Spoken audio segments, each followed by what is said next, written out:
Been a while since I posted, but thought I would do one on pocket doors. So we have 5 in this wing, and this one here to the bathroom. I've started out. So step 1 is to mark your height and center line, right, where you're gonna put the nail. And then over here on this door, I've set the nail, left it hanging out a bit. Right, and then the next step is to snap a chalk line so that you know where your door is going to lie on the floor. One trick because the floor is not level, so if you measure the 80 3/4 inches to this line, it's different heights on both sides, right, because the floor is not level. So I used the laser level to set one side, and then I came across to here and found the height over here, and it was off by about 1/8 of an inch. So that way you get the header where the rollers are perfectly level. So here, this is the next step, to actually put the header in. And I've set all the nails in here. And this one is a soft close, which is kind of fun. So you just, and it just closes. It's kind of cool.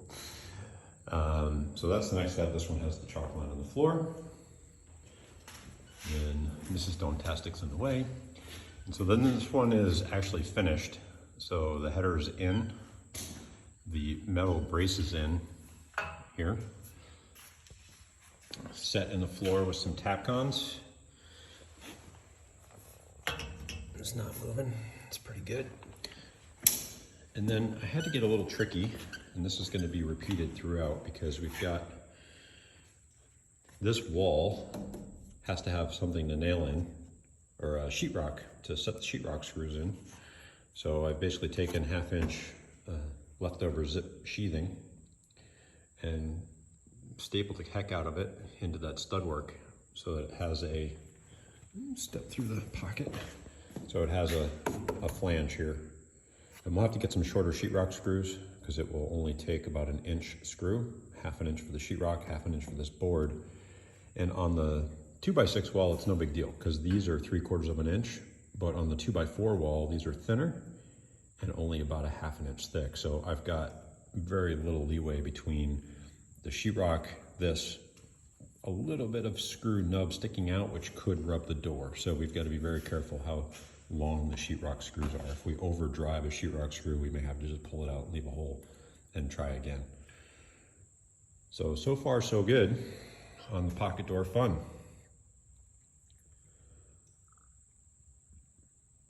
You should show them the soft close stuff on those Johnson ones.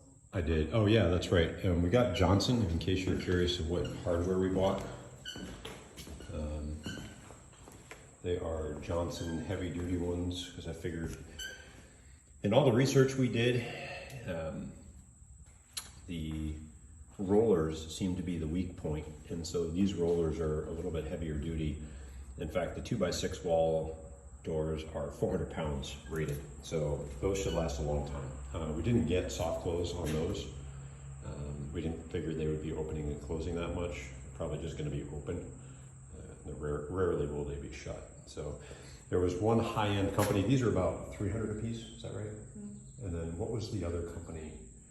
The cavity sliders, they were super expensive. Cavity sliders is a step up, but they're like $1,000 a door, and we have a dozen pocket doors, so we didn't want to spend $12,000 just on the framing for the pocket door, never mind the doors. So anyway, that's the pocket door update.